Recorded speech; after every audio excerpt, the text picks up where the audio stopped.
Hello guys, and welcome to another tutorial video. In this short tutorial video, I'll be showing you how to create Sui Wallet on Capybara.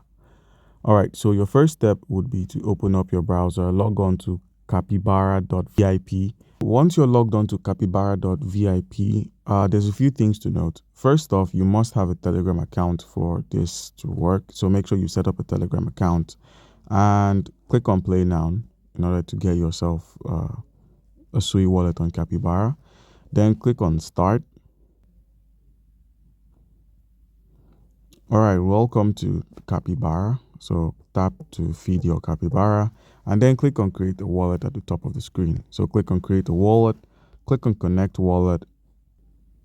All right, so in order to create a Sui Wallet on Capybara, you must have a getstashed.com account via the Capybara wallet. So you could either get this via signing in with your Google account or your Twitch account. So I'll be going with Google, and most of the Google accounts on your device would be logged in. So you simply log in via a Google account you have. So I'll go ahead and get this process done. All right, so once you've been able to log on your Google account, you're then sent to the Approve Connection menu. So click on Approve, and connection is finished. So click on Return to Telegram.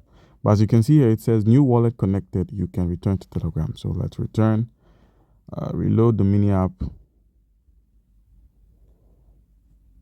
and your wallet has been created. So click on Check New Wallet,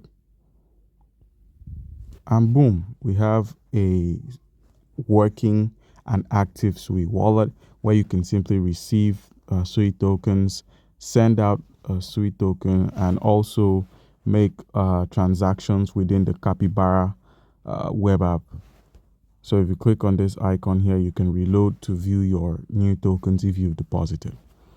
So guys, that's how you can get this done. Comment down below if you have a question and you'll be given an answer. Thank you.